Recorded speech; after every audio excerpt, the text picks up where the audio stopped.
Hello and good morning. Buenos dias. Uh, this is Paul Newell. And Joe Bernstein. yeah, welcome to Morning Coffee with Joe and Paul. So we're going to get a quick one in today. We're going to dive into something that has been on my mind with Gay Pride that's been coming up. The festivities, the activities. It's absolutely spectacular and beautiful to see, man. The freedom, the expression, the acceptance. I just think it's amazing. So I was talking to Joe about something that's just been on my mind. And as a black man, I was wondering, I was curious with, well, would Gay Pride Month and LGBTQ activities, would those types of activities be supported if it was in relation to Black Pride? So like Black Pride marches, festivals, efforts, flags, paraphernalia, merch. What would that look like? Mm-hmm. And what would it take to have that type of consistency, acceptance, expression, and support to make that happen on a big scale? So that's what we're kicking with. That's what we're working with. Yeah, I'm fascinated by this, Joe. Like when I say this, like, what are your first thoughts? Like, how would you say that would be received on a Black Pride? Wow. Okay. So how would it be received? Yeah. So first of all, thank you for this because I have been doing a key part of outreach and engagement for a local weekend that is for gay, bi, trans, and queer men. Mm-hmm. And I identify as a straight man. And so I've actually gone to a handful of Pride events and actually managed a booth for Mankind Project at the Pride Festival. We gave out thousands of free hugs and got people information about the deep men's work and emotional liberation. And the last couple of years, it's been a big thing for me as I've been steeping myself more into people that are less heteronormative and that are more queer identifying and poly identifying and things of that nature that are they're outside of the normal spectrum of sexuality that we're used to. It goes so much deeper than sexuality, of course.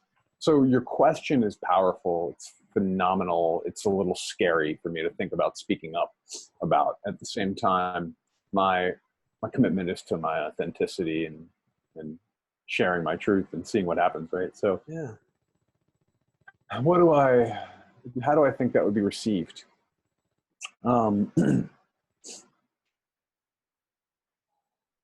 first thought is, wow, my first thought was such a fucking white privileged answer. You want to hear? Yeah, man.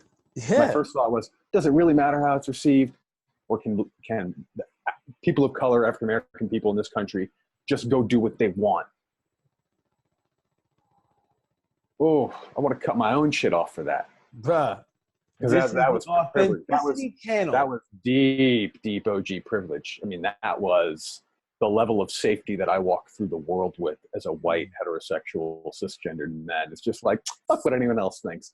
And that's not okay for people who don't look like me to process that way, right? So that was my first thing, was why not just make it about who is celebrating? Because in many ways, that's what the LGBTQIA plus everything community has done. Yeah. In the face of fear, in the face of resistance, in the face of physical damage and danger, they've continued to just go, fuck it, we're celebrating. Celebrating, what would you say? Is it like their way of life, them being who they are? Like, what would you say that celebration is? Because this is important to the conversation. This is a really interesting question. Now, of course, originally it was a memorial or a celebration of the Stonewall riot. So this is 50 years today, but Pride was originally a celebration of the riot that started the movement.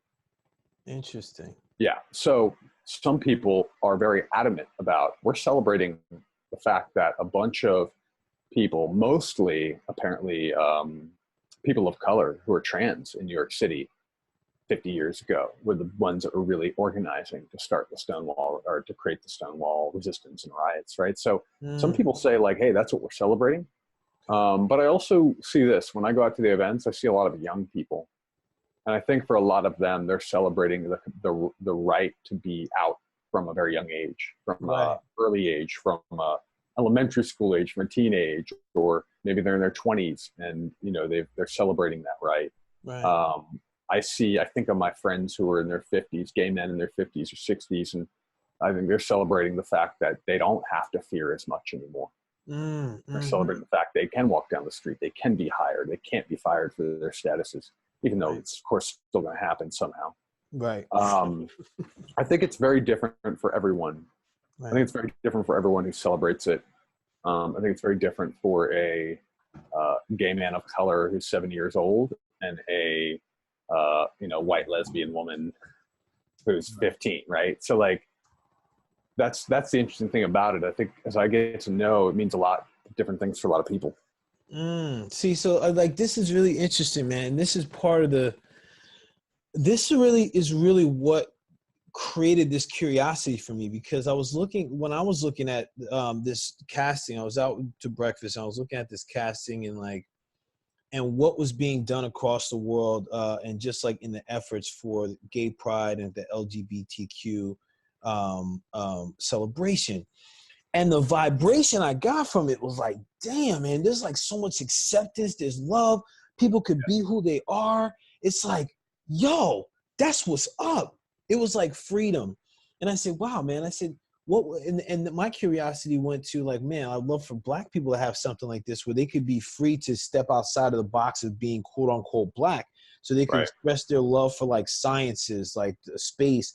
Like we have all these instances of Black history that are available to us, and also these parts of us that have never been celebrated. Like for me specifically, like our genius, our creativity, our like, you know, our ethics. It's been in my judgment, a lot of it, and also our community, our connection. Like a lot of what I experience is in the Black community, there's a lot of like the crab barrel syndrome, where it's like, okay, well, it's almost like, well, I don't want this person to get higher than me. And there's not a lot of help in the community. Whereas what I see in the LGBTQ community is there's more of this like, yo, here's my hand. Let's come on up. Right. Like here. And listen, I'm coming at this. This is my perspective as a disclaimer, as a Black heterosexual man. This is my perspective. This is my perception, what I'm seeing, what I'm experiencing within me, and what I'm curious with. So and I just want to make sure I put that out there, because I don't know. It could just be my story and just what I've seen, heard, and sensed, and talking to men in the community. So I that's what came up for me, man. And the consistency, man, because they're consistent and the community's consistent in my judgment. And I don't see Black consistency in the Black community. For example, there's a Million Man March, right?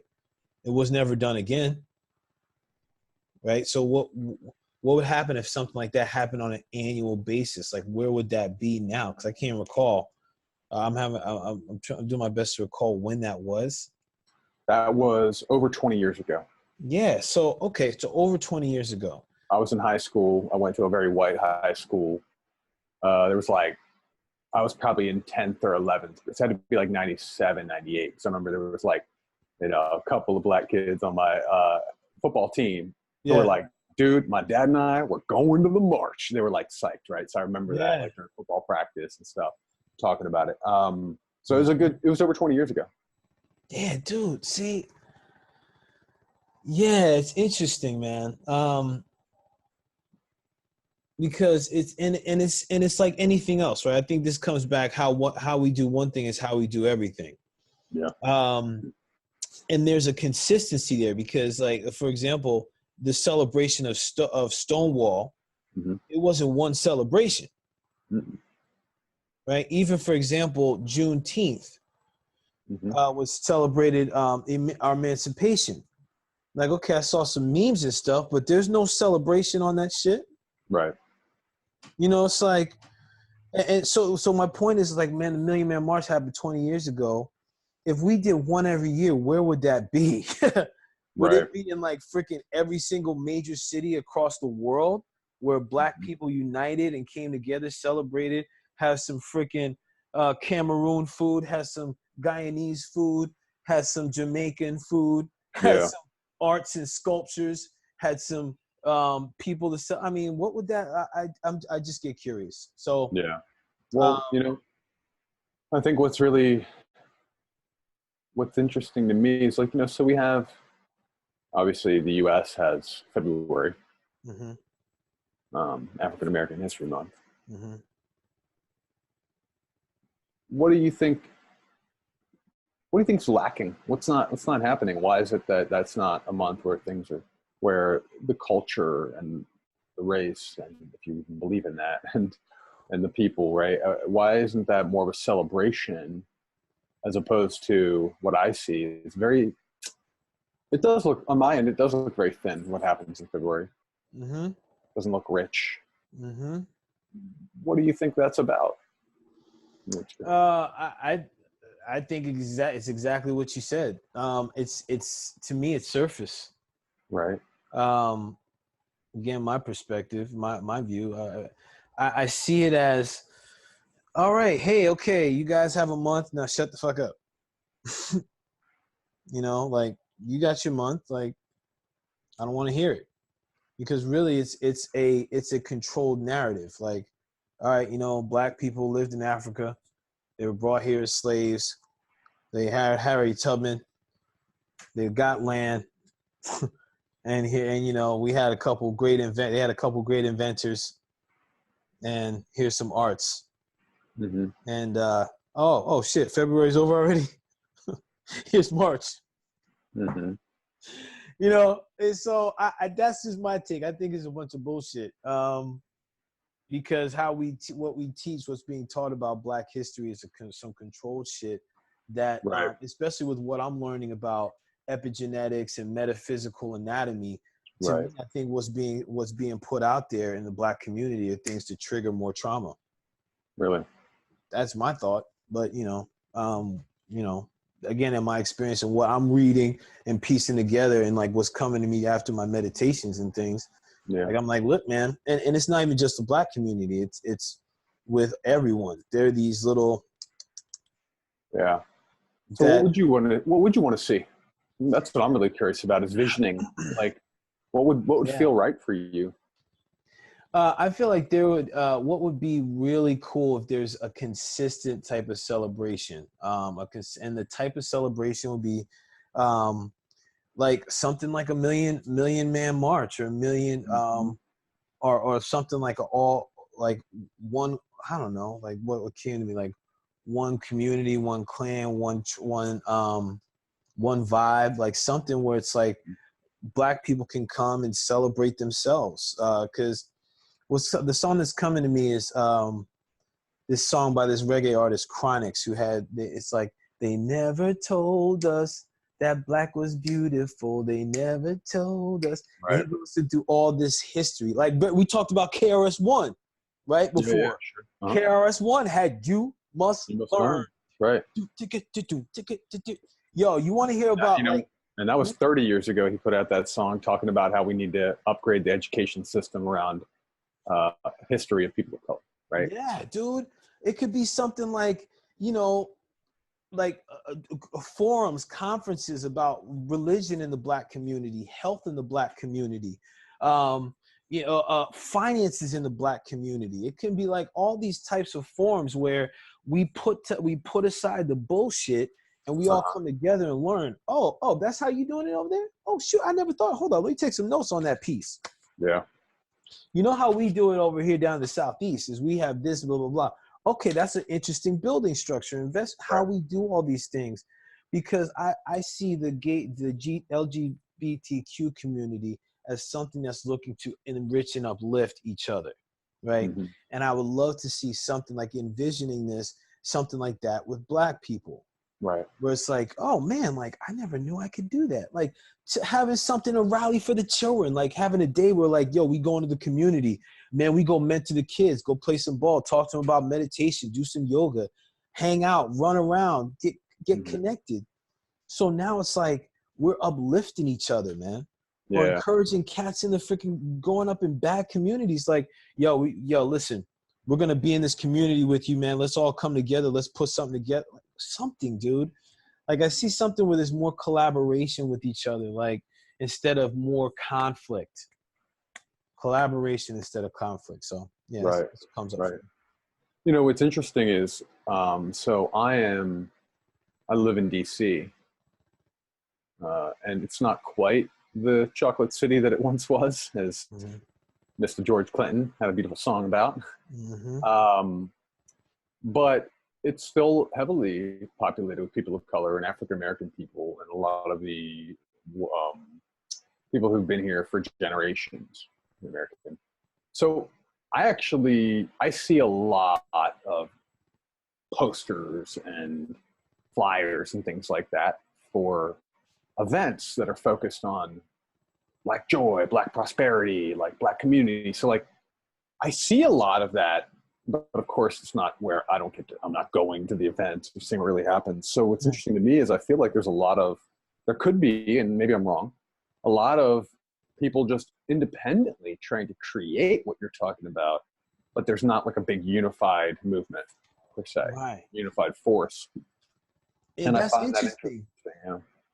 Yeah. And thank you for that, because like that's where my curiosity takes me. Like, what are the things that get in the way, or what are the things to enrich so we can have these individual pockets come together? And it's basically like an organization, like a what I'm hearing you say is like a collab, like an organization of all these events for one big thing, for one something that, you know, we keep building. Maybe it starts as in DC, then it's DC and Jersey, then DC and Philly, then DC and Chicago, Philly and Boston, and it kind of starts to spread. And that to me, like when you say that is one of the things, is us coordinating and uniting. We like uniting and coordinating efforts. Like that's interesting. Wow, thank you for that. Yeah. Yeah, wow. And there it is. Now I get something to think about when I have my sitting with self session. I'm like, manifestation. It's like, I gotta tell you, what just came up for me, oh shit, that was freaking interesting, is man, organizers get shot and clipped. Yeah. Yeah, that just came up. I was like, when I was laughing and junk and funny, it was almost like, well, you know what's funny is like, yo, cats organizing stuff will get clipped. And maybe that's a collective consciousness, or maybe actually I'm not gonna speak for collective consciousness. That's what's coming up in me right now. Shit. So to make it personal, with the idea of really being outspoken about this, or even making organization around this part of your life, would that be something that you wouldn't even bother stepping into because there's a part of you that just outright sees a pattern? Look at what happened in the 60s, you know? It's like, top dudes got, right? Like, so is that kind of like a unconscious, the archetype needs to die, right? So like, why would I step into that? And this is like a bloody, weighty, sloppy conversation that scares the hell out of me. But that's what comes up for me is if I unconsciously think that the notoriety that might come from me doing something that I'm real passionate about might get me killed, I'm not going to start it. Oh shit, dude. Oh shit. That was all up in the solar plexus, bro. It's frightening. Shit. Whoa. Mama say, mama sama, oh shit. That I just felt a lot of real truth in that, brother. Whew. I know my hand is up. Yeah. Yeah. So I know my hand is up. Right. Right. Bro. Cause I tell you, man. Joe, you just freaking hit it. Oh my God, bro. Because it's like, it's even, listen, like, you know what's coming to mind right now, Joe, is Nipsey Hussle. Right. Like, this dude was really organizing. He was organizing things in the Black community. Mm-hmm. And this is one of the things that really gets me, right? And part of, God dang, I know we're saying we're going to try and keep it short, but this, I got to get this across. This is pretty. So one of the things that I cut, that the story I make up, I just not even make up, it's like something that I feel intrinsically, is that the narrative is, like we talked about, controlling the narrative, right? So in the Black community, it's really, the narrative is really there. So we don't organize because we are that powerful. Like what's really steps back, like before you were asking, like what would a celebration look like? A celebration would also look like us acknowledging our royalty, our history. And I'm not talking about that shit like up to 400 years ago. I'm talking about that shit freaking thousands and thousands and thousands and thousands of years ago.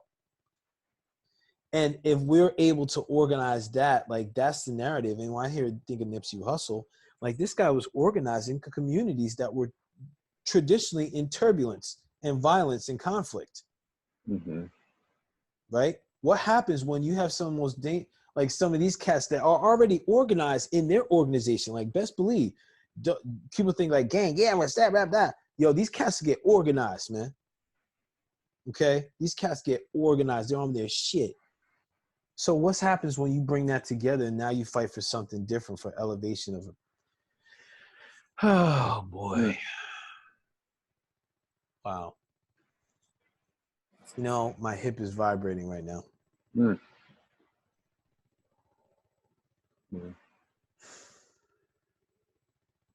Son of a biscuit, man. Ah.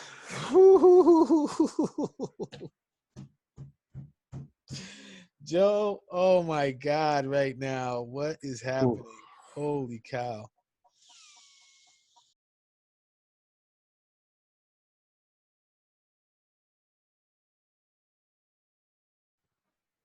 Oh man, damn, Joe.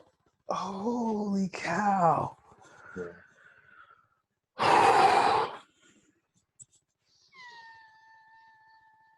Wow, man. So what's happening here, just so I can, because I'm sitting here making these noises and saying, wow.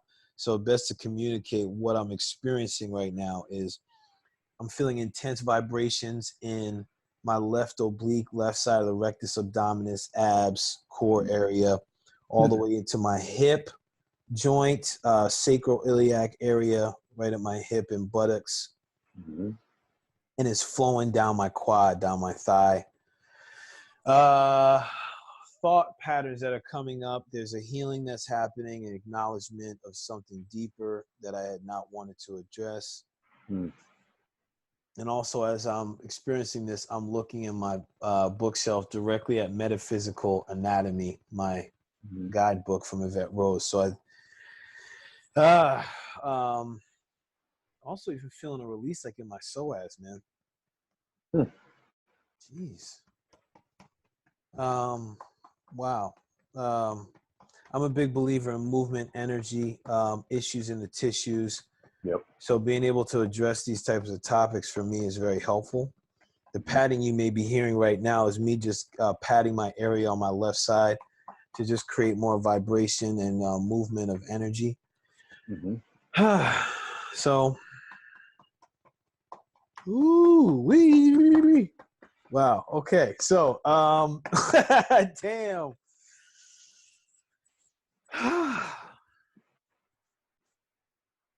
Yeah. Wow.